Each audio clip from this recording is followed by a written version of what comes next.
Magandang umaga po sa inyong lahat. Linggo na naman pong muli, kayo po ay aking inaanyayahan na mangyari po lamang ay maglaan ng mga ilang minuto upang makinig, magnilay sa ating ebanghelyo sa linggong ito. Ikalabing-apat ng Hunyo taong 2026. Ang ebanghelyo po natin sa linggong ito, mga kaibigan, ay patungkol sa pagsugo ng Panginoon sa kanyang mga apostol upang ibahagi ang kabutihan, ang pag-ibig, ang pagmamahal ng Diyos Ama sa pamamagitan ni Jesus, at sila ay pagalingin sa kanilang mga sakit, bigyan ng makakain kung kinakailangan, ipagdasal at hikayatin na maniwala, manalig at manampalataya sa tunay na isang Diyos, Ama, Anak at Espiritu Santo sa pamamagitan ng mga halimbawa na kanilang ibibigay na nagmula sa turo at aral ng ating Panginoong Yesus. Mapapansin po natin, ang pagsugo ng ating Panginoon ay may lalim na tinatawag na tungkulin para sa bawat isa, na kung saan ang pananampalataya na kanilang natanggap, ang kanilang pananalig bilang mga saksi sa ating Panginoong Yesus ay hindi nagtatapos sa pagiging saksi lamang. Sa halip, ito ay may tungkulin na dapat nilang tuparin sa pamamagitan ng pagbabahagi ng kanilang mga natututunan, ng kanilang mga naintindihan, narinig at nagisnan mula nang si Jesus ay mangaral at makipamuhay sa kanila. Ano po ba ang maaring implikasyon nito sa ating lahat? Tandaan po natin, bilang mananampalataya, dahil tayo ay nabautismohan, at sa ngalan ng bautismong ito, tayo ay nagiging mga ah, kasapi bilang ampong mga anak ng Panginoong Yesus. Ng Panginoong Diyos, at bilang kapatid ng ating Panginoong Yesus.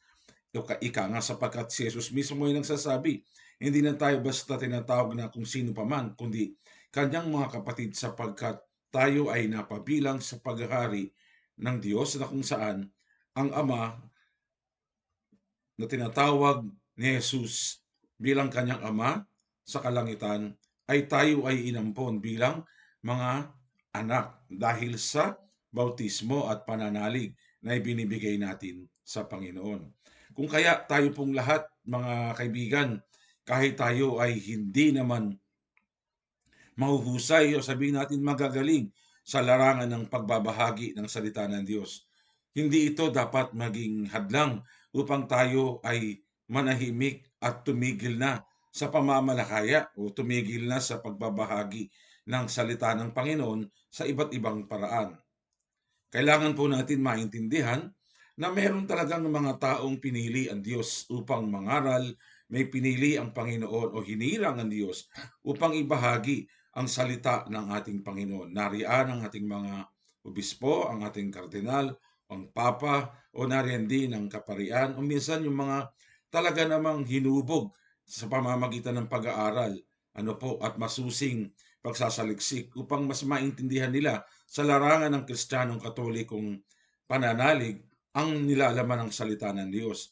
Ibigay natin po sa kanila ang kakayahang ito. Subalit tayo bilang mga ordinaryong tao, meron din po tayong tungkulin, meron din po tayong pribilehiyo na ikalat ang salita ng Diyos sa gaya at sa punto ng ating makakaya.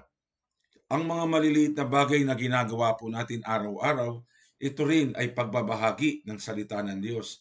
Minsan nga, hindi na natin kinakailangan mangaral. Hindi na natin kinakailangan magsalita kung anong dinanais ng Diyos.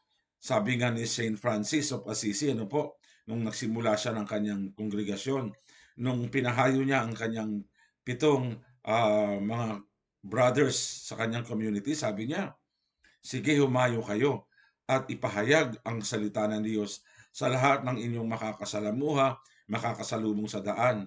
At kung kinakailangan, gamitin ninyo ang wika, o kinakailangan ay magsalita kayo. Meaning, you preach the good news to everyone you meet. If necessary, use words. Ganon din po sa ating mga minamahal kong mga kaibigan. Ang pagbabahagi ng salita ng Diyos ay hindi lamang natatapos sa kakayahan natin, sa galing natin na ipamahagi ang salita dahil marunong tayo sa Biblia, sa turo at aral ng simbahan. Minsan po hindi natin kinakailangan i-memorize yan, eh. Hindi natin kinakailangan alamin lahat-lahat yan. Pero kung tayo ay nagbabahagi ng ating sarili, ng ating, kabutihan, anumang kaya nating ibigay sa ating kapwa, sa ngalan ng Panginoon at tinitignan po natin na ang pagbabahagi natin ay gawa at tungkulin natin na inaatas sa atin ng Panginoon bilang mananampalataya. Tayo po ay tumutugon sa panawagan ng Diyos na kanyang maging alagad ang ipamahagi ang kanyang salita. Isang halimbawa, sa pamilya, no? Sa iyong mga anak, sa iyong asawa. Kung ikaw ay nariyan, nakikinig ka, naiintindihan mo ang mga pinagdaraanan ng iyong mga anak, at sa halip na ikaw ay magalit at sa halip sila ay bigyan mo ng mga masasakit na sasalita dahil hindi mo nagustuhan ang kanilang ginagawa, maaaring siguro sa paraan kung paano nila mauunawaan at maintindihan ang kanilang nagawa, subalit ramdam nila ang tunay na pagmamahal at pag-ibig. Sabi nga, hindi natin kinakailangang mawala yung hagupit na tinatawag nating hagupit sa pamamagitan ng pagmamahal, subalit dapat mangibabaw ang pag-ibig, ang pagmamahal. Kahit man sa pagkakataon ay may hinahagupit natin ng kaunti sa ating pananalita, ang ating mga anak, mararamdaman nila ang iyong concern, ang iyong pagmamahal, nandoon ang pagkilos ng Diyos. Nandoon ang pagmamahal ng Diyos at pagbabahagi ng salita ng Diyos sa pamamagitan ng pagyakap, pagtanggap sa mga kamalian ng ating mga anak at tayo ay patuloy na papasok doon sa tinatawag natin pakikipag-ugnayan, doon sa tinatawag na pagsusog sa mas nakabubuti para sa ating mga anak. At kung sa asawa man, halimbawa, merong mga pagkakataon na ang iyong asawa ay medyo bugnutin, hindi natin maipinta kung ano yung gustong gawin, para bang lagi na lang nakasentro yung sarili niya sa mga mali nating ginagawa. Paano natin ito bibigyan ng lalim kung tayo ay naglilingkod at naniniwala sa Panginoon? Isang paraan, mga kaibigan, ay siguro pahupain natin yung galit, pahupain natin yung mga hindi magagandang nakikita natin sa sinasabi ng ating asawa, at patuloy po natin gawin ang mabuti, patuloy po natin gawin ang tama, ang nararapat para po sa lahat. At nang sa ganun, sa pagdating ng tamang panahon, ay mapapansin ng ating kabiyak o ng ating asawa o ng ating may bahay na ang kanyang ginagawa ay maaring dapat pagtuunan ng pansin upang magnumbalik ang tunay na lalim at ganda ng pagsasamahan. Yan din po ay pagbabahagi ng salita ng Diyos, sapagkat ang Panginoon ay mapagpatawad, ang Panginoon ay maunawain, ang Panginoon ay mapagbigay, at ang Panginoon ay laging nagbibigay ng pagkakataon na tayo ay makita natin ang ating pagkakamali upang tayo ay makapagsimulang muli. Ang pagbabahagi, minamahal kong mga kaibigan, ng salita ng Diyos sa mga taong ating nakakasalamuha. Uulitin ko, hindi kinakailangan yung napagaling natin sa banal na salita ng Diyos. Napakahusay natin sa mga sitas sa Ebanghelyo. Pero yung ating pagpapasensya, yung ating pagpapatawad, yung ating pangunawa at patuloy na panalangin sa mga taong nangangailangan nito ay isang uri na rin ng paggawa ng kabutihan at pagtupad sa ninanais ng Diyos sa ating lahat. Lagi natin pong iisipin, hindi kinakailangan ang malaking bagay o malaking senaryo o sitwasyon para masabi natin na ako ay tumutulong at ako ay naglilingkod sa Panginoon.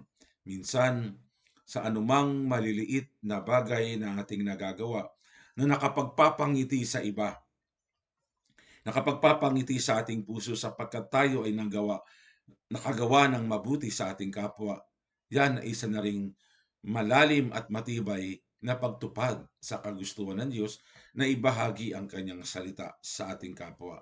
Katulad ng ginagawa ng mga apostol. Minsan kasi, iniisip natin yung pagpapagaling, kailangan natin ng doktor. Ang pagpapagaling, kailangan meron tayong healing of hands o tinatawag na meron tayong kakayahan, yung tinatawag na gift of healing. Totoo po lahat yan. Yan ay napakaganda. Ayan ay napakahusay at talaga namang matibay na pagkilos ng banal na Espiritu Santo. Totoo po yun. Pero minsan po titingnan din natin na tayo rin ay nakapagdudulot ng kagalingan, hindi lamang pisikal. Minsan nakapagdudulot din tayo ng kagalingan sa puso, sa kaisipan, sa damdamin ng taong nakararanas at pinanghihinaan ng kalooban. Yung ikaw ay makinig, yung ikaw ay maupo sa tabi ng isang taong nangangailangan nito na hindi mo naman inaasahan o hindi mo expected, pero naroon ka, nakinig ka. Hinayaan mo siya magsalita upang magbukas ng kanyang saloobin. Minsan, hindi mo alam kung anong ganda at lalim ang naidudulot ng presensya mo sa taong kaharap mo at kausap mo to. Ito lamang ay kagalingan na ng isipan ng puso sapagkat naghahanap siya ng mahihinga ng sama ng loob. Nagkataon dumating ka. Ano pa ba naman ang hahanapin mo? Ano pa ba naman ang hingin mo? Naroon na sa iyo ang biyaya ng ating Panginoon. Ibinigay na niya sa iyo ang biyaya, kaya ito dapat ay tanggapin mo at ibahagi sa iba na kahit maliit na bagay, may magagawa ka kung tayo, ikaw at ako ay tunay na nananalig sa kapangyarihan at kakayahan ng Diyos na tayo ay maging instrumento ng kanyang banal na salita sa pamamagitan ng ating kabutihan. So mga minamahal kong mga kaibigan, huwag kayong laging mag-iisip ng sobra-sobra para lamang masabing ikaw ay tunay na lingkod ng ating Panginoon. Minsan, ng pagiging lingkod, makikita natin nagsisimula sa ating tahanan. Kung paano natin tinatrato ang ating mga mahal sa buhay, ating mga magulang, mga anak, ang ating asawa, kung paano tayo nakikitungo sa maliit na komunidad na ating ginagalawan, yan ay sasalamin sa kung paano tayo makikitungo sa ating kapwa. So patuloy po tayong gumawa ng mabuti. Patuloy po tayong ibahagi ang salita ng Diyos sa lahat. Pagpalain tayo sa ngalan ng Ama, Anak, at ng Espiritu Santo. Amen. Kung nakapakinig ka, kaibigan, kung may napulot ka, baka gusto mong mag-subscribe, gusto mong makapakinig ulit muli, i-click mo lang ang notification bell. I-like mo na rin at ibahagi sa iba. Baka sakali sila rin ay makapakinig sa mga ganitong gawain at pagninilay na nasasaksihan mo, nasasaksihan nating lahat. Pagpalain tayo ng Diyos sa ngalan ng Ama, ng Anak, at ng Espiritu Santo. Amen.